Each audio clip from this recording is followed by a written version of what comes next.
Hello, everybody. I'd like to welcome you to today's virtual roundtable where we're talking about visual UGC and transforming engagement marketing into performance marketing.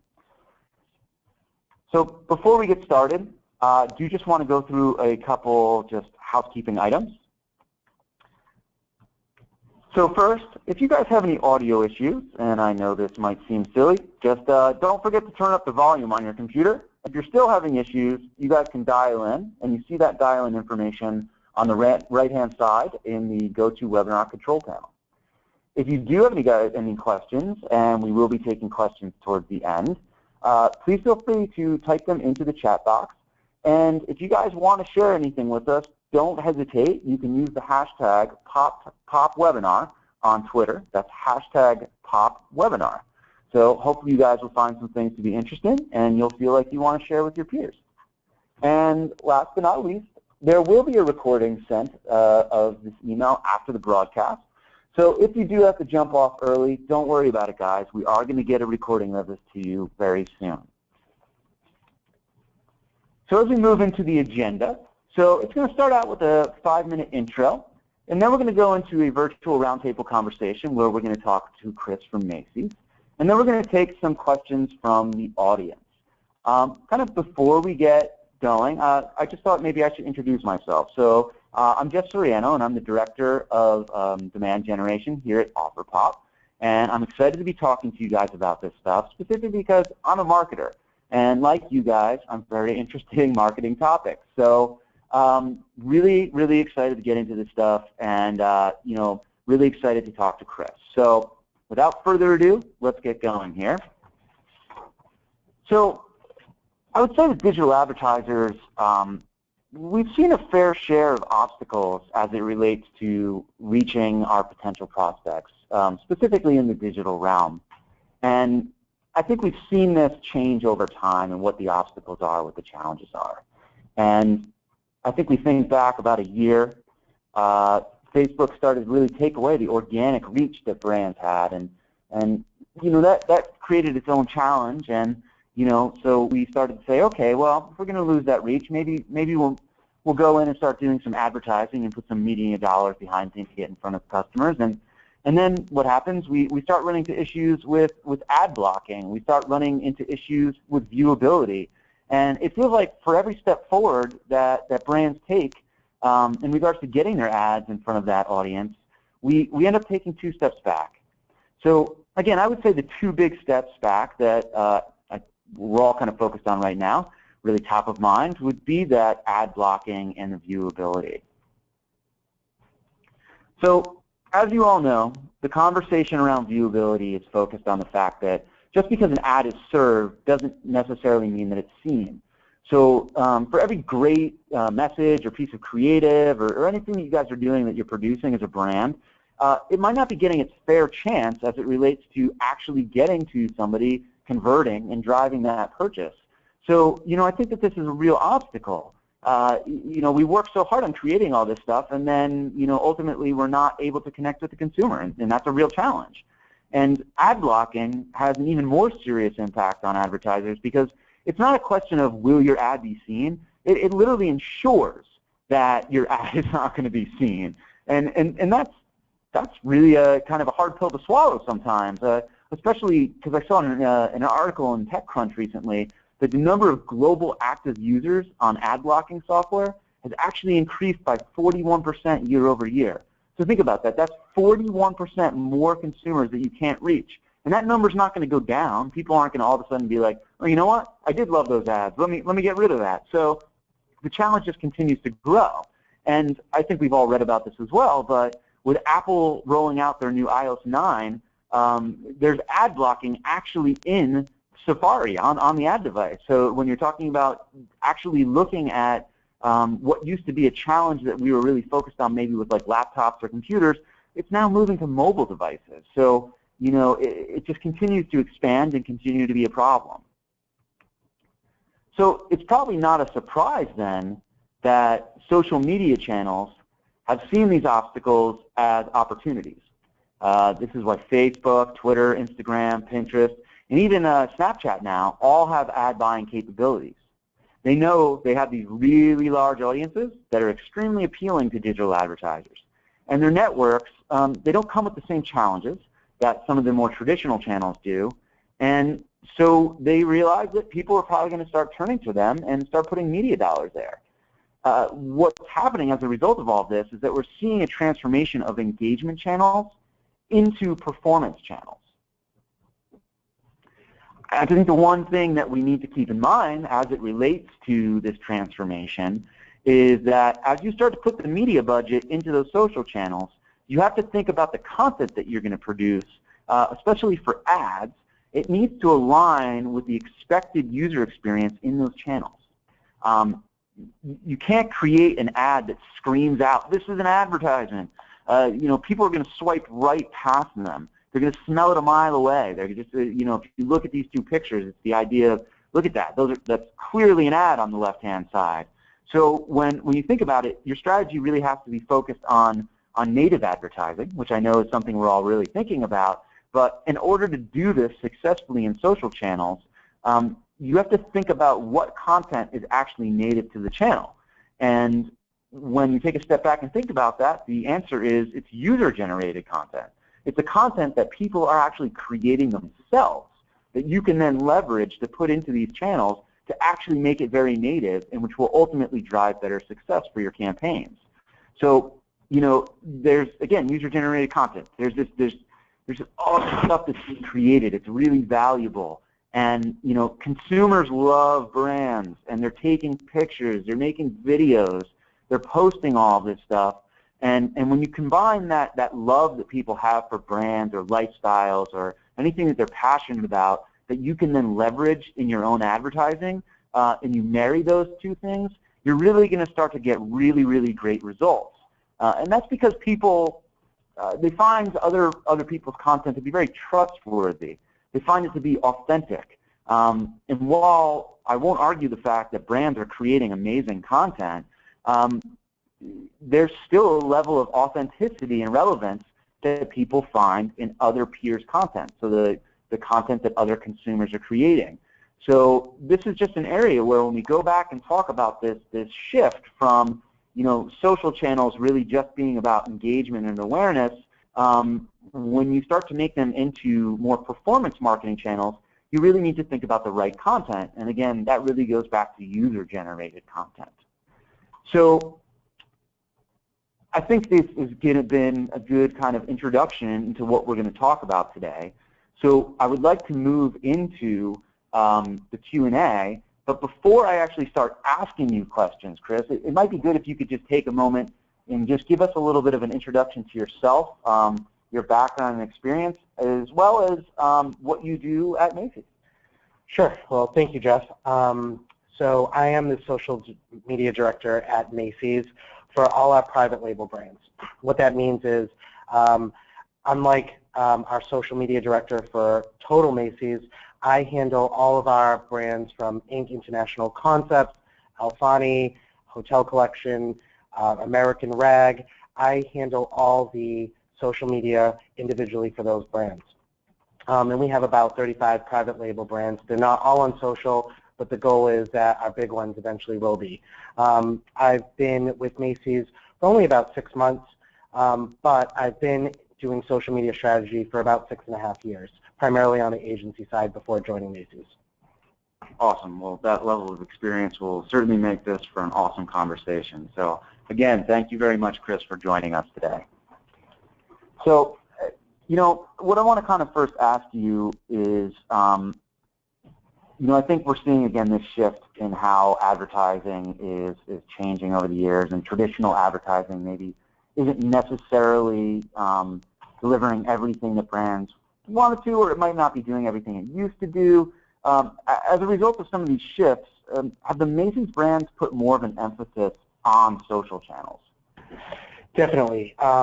Traditional means are still really important to us for awareness, but we definitely have doubled up on social, and although we were slow to start, social media is a place where we're putting a lot of emphasis.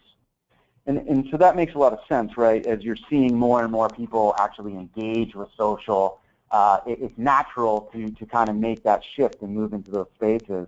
But I think the other shift that's happened has really been around the content.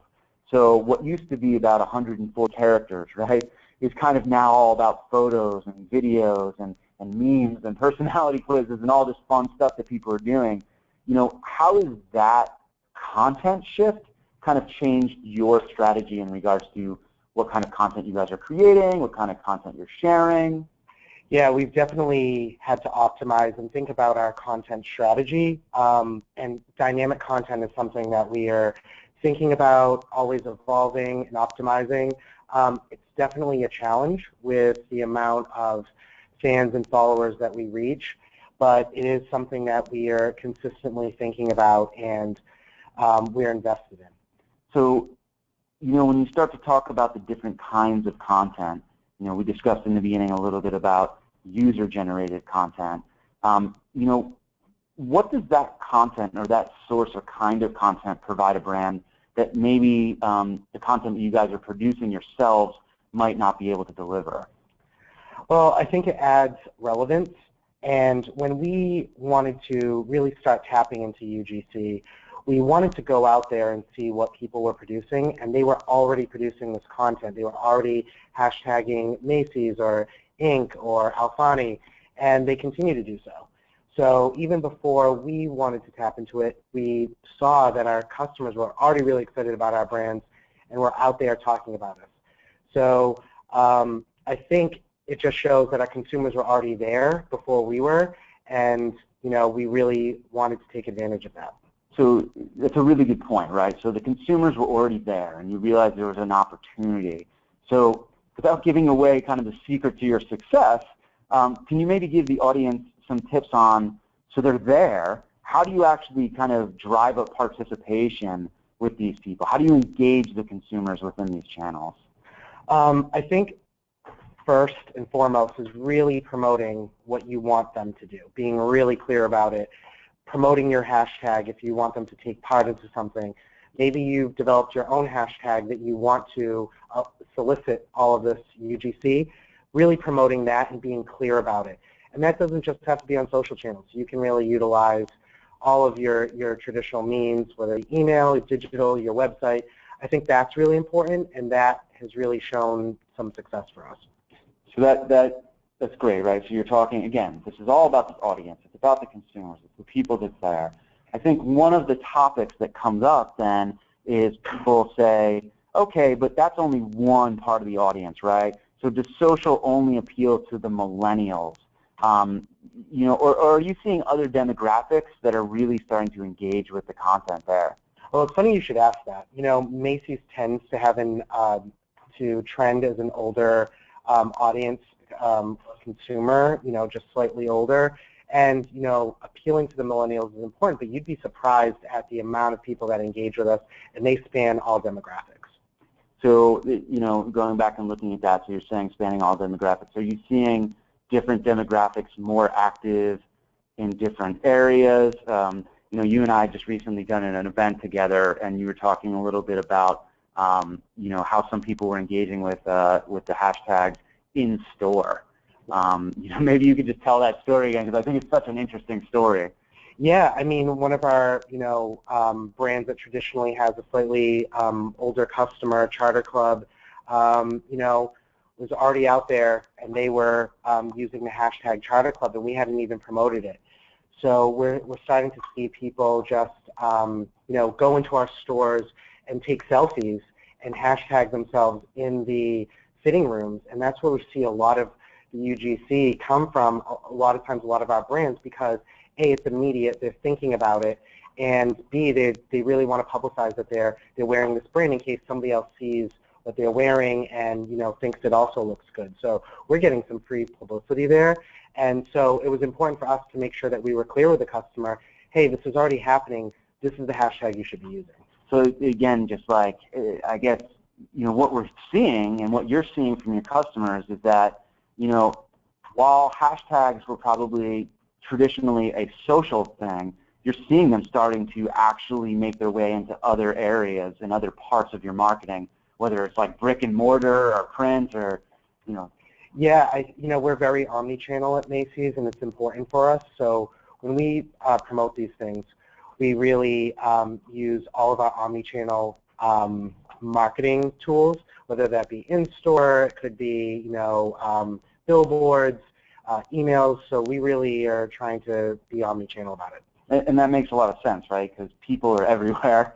So if you're really going to make sure you stay in front of them, you got to be everywhere they're going to be. Right. No, it makes perfect sense.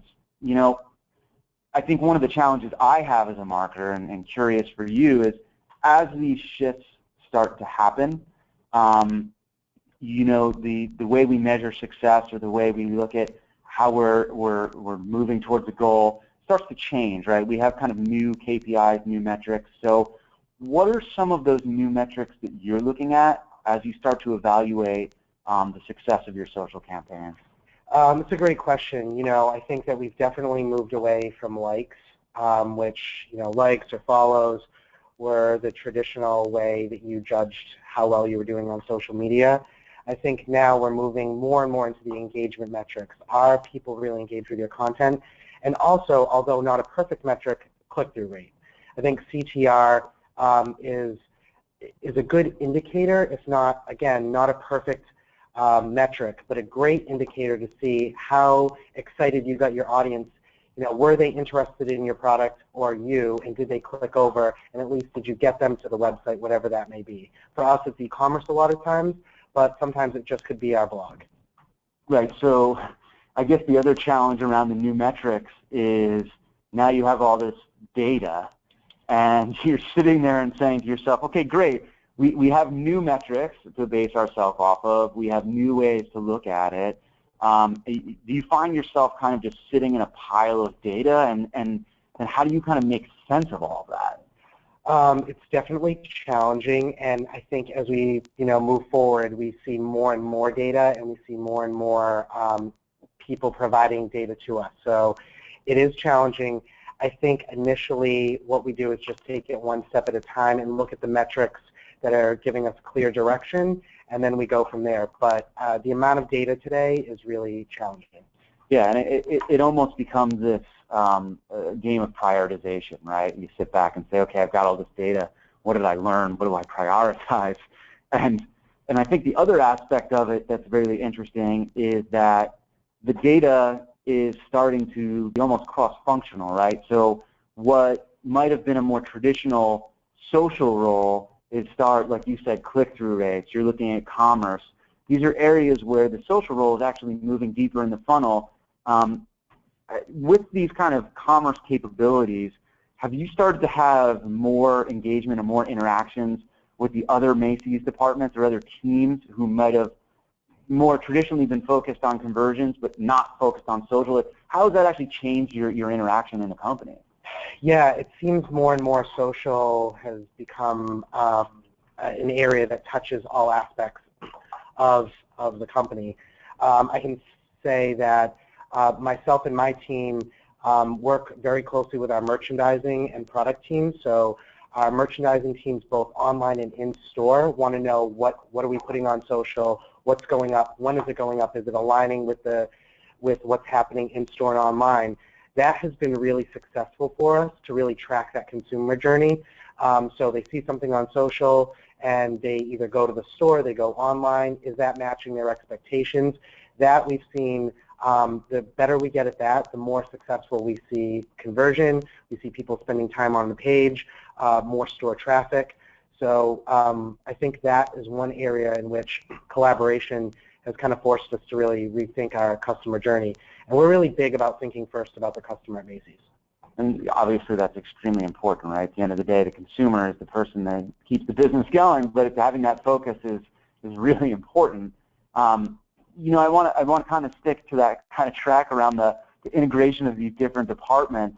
Have you found it to be somewhat rewarding? I mean, social, I would say maybe like 10 years ago, people were like, oh, what is this thing? Like, all right, and then it started to become like, all right, well, we got to have a Facebook page, and it almost became like, well, there's this social thing that we do. But now with just how it's becoming so big and it's actually taking over so much of the actual consumer journey, I mean, have you found it rewarding to see how social has evolved and actually taken on so much more responsibility in the consumer journey? Yeah, it's funny in your example, seeing and hearing people in an organization say, kind of jokingly, like we have to have a Facebook page, to now being very serious that we have to have a Facebook page. So before it was kind of like it was an afterthought, and today it's at the focus of a lot of what we do. So it's just really rewarding to see that, the increased focus, attention, resources, budgets are really coming into social now, and social itself is maturing to a place where you can actually track, your return on investment in this area. And so that's obviously a very big one, right? Like there was always that mystery of social ROI, right? And now it's clearly defined and tracked the way that so many other conversion metrics are. That mystery going away is really draws a lot of validity for what you guys are doing. So yeah, we're seeing the increase in budgets go there now that we can prove out that this is actually a great return on investment. So we've seen that. I think we've seen not just at Macy's, but just across the industries, we're seeing more and more budget being spent on social. So with more budget being spent on social, with more going on with social, I think one of the challenges that I've heard from a lot of people goes back to rights management. And as you're aware, I think there was a recent article in the New York Times where they talked about rights management and how someone felt their photo wasn't necessarily used properly, or they didn't give permission for it. So just kind of curious about what's the approach at Macy's, and kind of what's the best practice approach to rights management? At Macy's, we're very big on customer privacy, so we make sure 100% of the time that a customer is opting in and they understand what is happening with this piece of content that they're giving to us. Especially parents, I'm sure, as referenced in the article, are worried about this. So I think a best practice is making sure that you work very closely with your legal team in defining a process and a practice so that it's very clear to your consumer when they opt in for a contest or just for something fun, they understand that they are giving you the use of that content for you to use in marketing purposes. Yeah, and again, with such a consumer-first focus, that's really important. Like, yeah, no, I mean it makes a lot of sense, and I think that it's going to continue to change over time. But again, it's a consumer-first approach. Put the consumer first. Right. Make sure that they're saying yes. I guess the follow-up what I would have there is, are you finding a lot of people are not saying yes when you ask for that permission? It's funny. I think there's different levels of engagement. So sometimes we do reach out to them, and then we never hear back. And if they never respond or opt in, we don't use the content. I mean, it might be a great piece of content, but the reality is we'd rather not jeopardize our relationship with the consumer. So we just don't use it. No, that sounds like a best practice to me right there. Well, great. Listen, I think that we made a commitment to everybody on the call to keep this to 30 minutes, so I want to keep the agenda moving. So want to go over to some audience Q&A, and we had a question come in, and I'm not sure I 100% understand this one, but maybe Chris, you do. There's a question around, can you share an example of the clear hashtag message?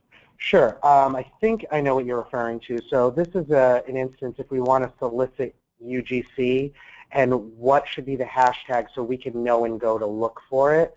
So a good example is for one of our brands, for ink, we use the hashtag ink style. So if you want to send us or put a piece of content out there that has you in an ink outfit or an article of clothing or a handbag or shoes, we encourage those consumers and fans to use ink style, and we promote that everywhere so it's very clear. So I think also just as a best practice, making sure you use one standard hashtag for your brand makes it very clear to the consumer what to use. Interesting. So to that same kind of point, so do you then have distinct hashtags that you're using per campaign perhaps? Does that make it confusing? Like, what's the best practice kind of there?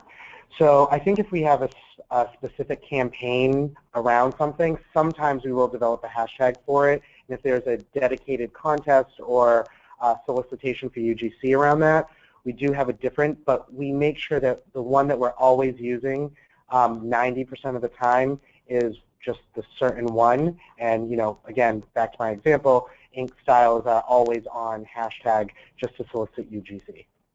Yep, that's good. That's helpful. Because I think a lot of us have questions around what those best practices are. So always good to hear what someone else's thoughts are around it. Yeah, hashtags can be very political, and I think sometimes it's best to just maintain like one or two and just stick with those than creating a weird hashtag every single time. Yep. Yeah, absolutely, right? If you can get them to remember it, right. Why move on to another one? Exactly.